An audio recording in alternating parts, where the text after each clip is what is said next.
জয় শ্রী রাধে কৃষ্ণ। শ্রীকৃষ্ণ বার্তা চ্যানেলের পক্ষ থেকে সকল ভক্তবৃন্দকে জানাই ভক্তিপূর্ণ প্রণাম। আশা করি সকলেই ভালো আছেন, সুস্থ আছেন। আজ আমাদের আলোচনার বিষয় আমলকি একাদশী ব্রত কথা। এই একাদশী ব্রত কবে পালন করতে হবে, সংকল্প কবে, কখন, কিভাবে করতে হবে, একাদশী ব্রতের দিন কোন কোন কাজ করা উচিত এবং কোন কোন কাজ করা অনুচিত, একাদশী ব্রতের দিন কী কী খাবার খেতে হবে এবং কী কী খাবার বর্জন করতে হবে, পারণ কবে, কখন, কিভাবে করতে হবে, এই সব বিষয় নিয়ে আজকের ভিডিওতে আলোচনা করা হবে। আপনারা সকলেই আমার পাশে থাকবেন এবং প্রথম থেকে শেষ পর্যন্ত ভিডিওটি মন দিয়ে দেখবেন। যদি ভালো লাগে তবে অবশ্যই একটা লাইক, শেয়ার এবং কমেন্ট করবেন। আর আপনি যদি এই চ্যানেলের নতুন দর্শক হন তাহলে অবশ্যই চ্যানেলটিকে সাবস্ক্রাইব করে পাশে থাকা ঘন্টাটি বাজিয়ে দেবেন, যাতে পরবর্তী কোনো ভিডিও পোস্ট করলে সবার আগে আপনার কাছে সেটি পৌঁছে যায়। ফাল্গুন মাসের শুক্লপক্ষের একাদশী তিথিটি আমলকি একাদশী বা রঙ্গভরী একাদশী নামে পরিচিত। এই একাদশী তিথিতে শিব, পার্বতী ও বিষ্ণুর পুজো করার বিধান রয়েছে। পাশাপাশি একাদশী ব্রতকথা পাঠ করারও নিয়ম রয়েছে। এর ফলে বিষ্ণু শীঘ্র প্রসন্ন হন। সমস্ত একাদশীর মধ্যে আমলকি একাদশীকে শ্রেষ্ঠ স্থান প্রদান করা হয়েছে। প্রতি বছর ফাল্গুন মাসের শুক্লপক্ষে এই একাদশী ব্রত পালিত হয়। এই দিন বিয়ের পর প্রথমবার কাশী যান শিব পার্বতী। তখন আবির দিয়ে তাদের স্বাগত জানানো হয়। এই কারণে এই একাদশী তিথি রঙ্গভরী একাদশী নামে পরিচিত। অন্যদিকে এই তিথিতে ব্রহ্মার অশ্রু বিষ্ণুর পায়ে পড়ে এবং সেখান থেকে উৎপন্ন হয় আমলকি গাছ, তাই এটি আমলকি একাদশী নামে পরিচিত। এই দিন শিব, পার্বতী ও বিষ্ণুর পুজো করলে সমস্ত মনস্কামনা পূরণ হয়।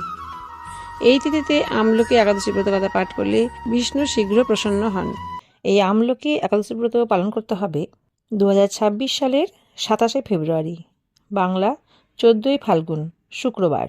কারণ 26শে ফেব্রুয়ারি বৃহস্পতিবার, বাংলা 13ই ফাল্গুন দশমী তিথি ছাড়ছে রাত্রি 12:30 এবং 14ই ফাল্গুন অর্থাৎ 27শে ফেব্রুয়ারি শুক্রবার একাদশী তিথি ছাড়ছে রাত্রি 10:23।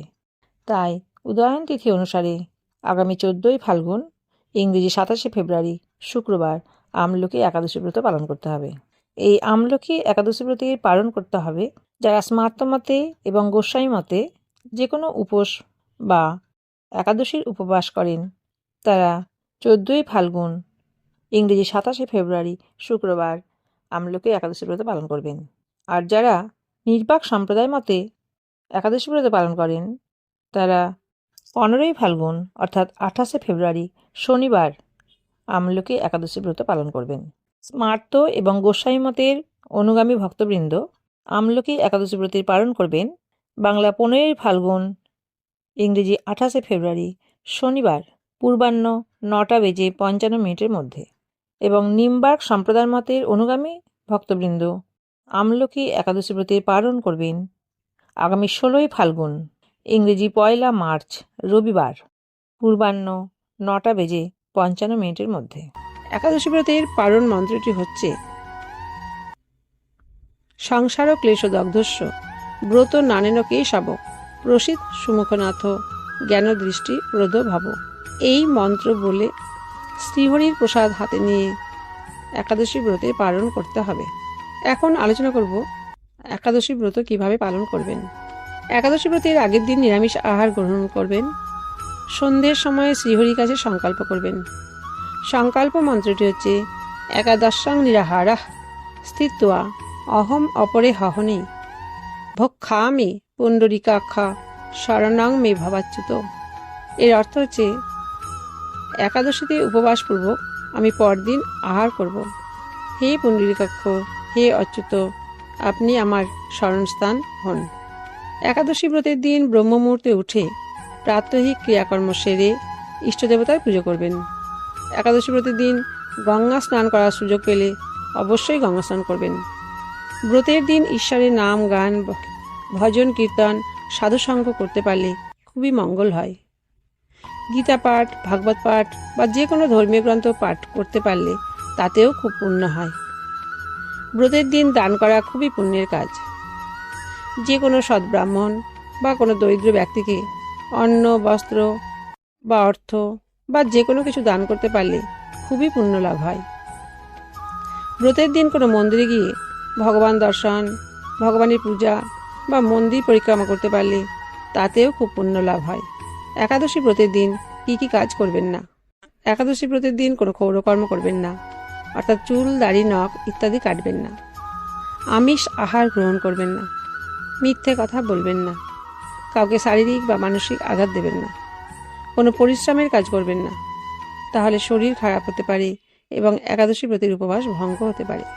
একাদশী ব্রতের দিন নির্জলা উপবাস করতে পারলে অবশ্যই করবেন, আর তা করতে না পারলে ফল, জল, মিষ্টান্ন বা কিছু নির্দিষ্ট সবজি সেদ্ধ করে বিট লবণ ও গোলমরিচ ছড়িয়ে গ্রহণ করতে পারেন। তবে একাদশী প্রতিদিন একাদশী ব্রত মাহাত্ম্য কথা অবশ্যই পাঠ করবেন বা শ্রবণ করবেন। এখন আমি আমলকি একাদশী ব্রতকথা পাঠ করছি, আপনারা মন দিয়ে শ্রবণ করুন। কারণ ব্রতকথা পাঠ করলেও যে ফল পাওয়া যায়, ব্রতকথা মন দিয়ে শ্রবণ করলে সে একই ফল পাওয়া যায়। আমলকি একাদশী মাহাত্ম্য।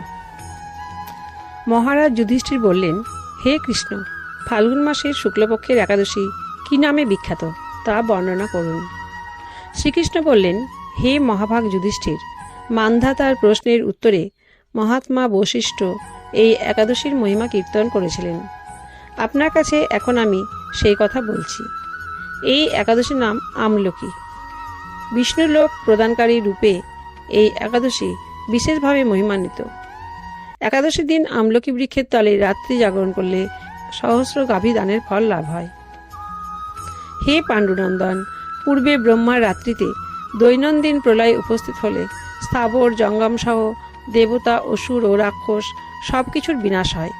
তখন ভগবান সেই কারণ সমুদ্রে অবস্থান করেন। তার মুখপদ্ম থেকে চন্দ্রবর্ণের এক বিন্দু জল ভূমিতে পড়ে। সেই জলবিন্দু থেকে একটি বিশাল আমলকি বৃক্ষ উৎপন্ন হয়। এই বৃক্ষের স্মরণমাত্র গোদানের ফল, দর্শনে তাহার দ্বিগুণ এবং এর ফল ভক্ষণে 3 গুণ ফল লাভ হয়। এই বৃক্ষে ব্রহ্মা, বিষ্ণু আর মহেশ্বর সর্বদা অবস্থান করেন। এর প্রতিটি শাখা প্রশাখা ও পাতায় ঋষি, দেবতা ও প্রজাপতিগণ বাস করেন। এই বৃক্ষকে সমস্ত বৃক্ষের আদি বৃক্ষ বলা হয় এবং তা পরম বৈষ্ণব রূপে বিখ্যাত। অতএব এই শ্রেষ্ঠ ব্রত সকলেরই পালনীয়। এখন এই ব্রতের একটি অদ্ভুত ইতিহাস আপনার কাছে বর্ণনা করছি। প্রাচীনকালে বৈদিশ নামে এক প্রসিদ্ধ নগর ছিল। এই নগরে চৈত্ররথ নামে এক রাজা রাজত্ব করতেন। চন্দ্রবংশীয় পাশবিন্দুক রাজার পুত্ররূপে তিনি জন্মগ্রহণ করেন। তিনি অত্যন্ত শক্তিমান ও ঐশ্বর্যশালী ছিলেন। শাস্ত্র জ্ঞানেও তিনি ছিলেন সুনিপুণ। তার রাজ্যে সর্বত্রই মনোরম, আনন্দপূর্ণ এক দিব্য পরিবেশ লক্ষ্য করা যেত। প্রজারা ছিলেন বিষ্ণু ভক্তিপরায়ণ। সকলেই একাদশী ব্রত পালন করতেন।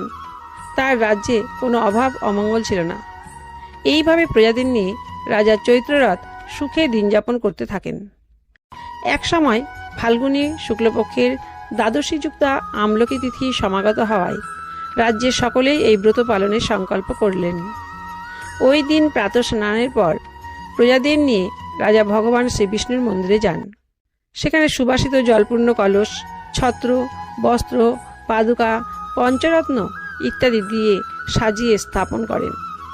তারপর ধূপ দীপ দিয়ে যত্ন সহকারে মুনি ঋষিদের দ্বারা শ্রী পরশুরাম মূর্তি সমন্বিত আমলকির পূজা করেন। হে পরশুরাম, হে রেণুকার সুখবর্ধক, হে ধাত্রী, হে পাপ বিনাশিনী আমলকি, তোমাকে প্রণাম। আমার অর্ঘ্যজল গ্রহণ করো। এইভাবে দিনে যথাবিধি পূজা, স্তব, স্তুতি, নৃত্য গীত করে রাজা ভক্তিভরে সেই বিষ্ণু মন্দিরে রাত্রি জাগরণ করতে লাগলেন। এমন সময় দৈবযোগে একটি ব্যাধ সেখানে উপস্থিত হয়। পূজার সামগ্রী সহ বহু ব্যক্তিকে একত্রে রাত্রি জাগরণ করতে দেখে সে কৌতূহল আক্রান্ত হলো। সে ভাবল, এসব কি ব্যাপার? বিষ্ণু মন্দিরে প্রবেশ করে বসে পড়ল। কলসের উপরে স্থাপিত বিষ্ণু মূর্তি দর্শন করল। ভগবান বিষ্ণু এবং একাদশীর মাহাত্ম্য সে মনোযোগ দিয়ে শুনল। সারাদিন ওই ব্যাধ কিছুই আহার করেনি। এইভাবে ক্ষুধায় কাতর হয়ে সেখানে সে রাত্রি জাগরণ করল। পরদিন প্রজাসহ রাজা নগরের দিকে যাত্রা করলেন। সেই ব্যাধ তার গৃহে ফিরে গেল। এরপর এক সময় ব্যাধের মৃত্যু হলো। একাদশীতে রাত্রি জাগরণ ব্রত প্রভাবে সেই ব্যাধ পরবর্তী জন্মে এক রাজ্যের অধীশ্বর রূপে নিযুক্ত হলো। জয়ন্তী নামে এক নগরী ছিল, সেখানে বিদুরাত নামে এক রাজা বাস করতেন। ওই ব্যাধ বিদুরাত রাজার মহাবলী পুত্ররূপে জন্মগ্রহণ করেন। তার নাম হয় বসুরথ। 1,00,000 গ্রামের আধিপত্য তিনি লাভ করলেন। তিনি ছিলেন সূর্যের মতো তেজস্বী, চন্দ্রের মতো কান্তিমান ও পৃথিবীর মতো ক্ষমাশীল। বিভিন্ন সদ্গুণে ভূষিত বসুরথ পরম বিষ্ণু ভক্তি পরায়ণ হন। এই মহাদাতা রাজা একবার শিকার করতে গিয়ে পথ ভুলে যান। গভীর জঙ্গলের মধ্যে ক্ষুধায় পীড়িত হয়ে তিনি ক্লান্তিবশত শুয়ে পড়েন। এমন সময় কতগুলি পর্বত নিবাসী ম্লেচ্ছ রাজার কাছে এসে নানাভাবে উৎপীড়ন করতে থাকে। রাজাকে তাদের শত্রু মনে করে তারা তাকে হত্যা করতে চেষ্টা করে। পূর্বে এই রাজা আমাদের পিতা মাতা পুত্র পৌত্র সবাইকে মেরে ফেলেছে, আমাদের গৃহ ছাড়া করেছে। এই রকম বলতে বলতে ম্লেচ্ছরা রাজাকে হত্যা করতে উদ্যত হয়। তারা বিভিন্ন অস্ত্রশস্ত্রে তাকে আঘাত করতে থাকে, কিন্তু আশ্চর্যের বিষয় তাদের সকল প্রচেষ্টা ব্যর্থ হয়। রাজার কোনো ক্ষতি তারা সাধন করতে পারেনি। তখন রাজার শরীর থেকে নানা অলঙ্কারে বিভূষিতা এক পরমা সুন্দরী স্ত্রী মূর্তি আবির্ভূত হন। মহাশক্তিধারিণী ওই নারী অল্প সময়ের মধ্যেই সকল পাপী ম্লেচ্ছকে নিধন করল। রাজা নিদ্রা ভঙ্গ হল। এই ভয়ানক হত্যাকাণ্ড দেখে রাজা অত্যন্ত বিস্মিত হলেন। তিনি বলতে লাগলেন, আহা, আমার শত্রুদের হত্যা করে কে আমার প্রাণ রক্ষা করল? এমন কৃপালু কে আছে? আমি তার প্রতি আমার কৃতজ্ঞতা প্রকাশ করছি। এমন সময় দৈববাণী হল, ভগবান কেশব ব্যতীত শরণাগতকে রক্ষা করবার আর কে আছে? তিনিই শরণাগত পালক। দৈববাণী শুনে তিনি ভক্তিযুক্ত চিত্তে গৃহে ফিরে এলেন। তারপর প্রজাসহ মহাসুখে ইন্দ্রের মতো নিষ্কণ্টক রাজ্য ভোগ করতে লাগলেন। বশিষ্ঠ বললেন, হে রাজন, যে মানুষ এই পরম উত্তম আমলকি একাদশী ব্রত পালন করেন তিনি নিঃসন্দেহে বিষ্ণুলোক প্রাপ্ত হন। ইতি শ্রী শ্রী আমলকি একাদশীর ব্রতকথা পাঠ সমাপ্ত। এতক্ষণ আপনারা আমলকি একাদশীর ব্রতকথা সম্বন্ধে শুনলেন। এই ভিডিওটি যদি আপনাদের ভালো লাগে তাহলে অবশ্যই একটি লাইক করবেন। আপনারা সবাই ভালো থাকবেন, সুস্থ থাকবেন। রাধে রাধে।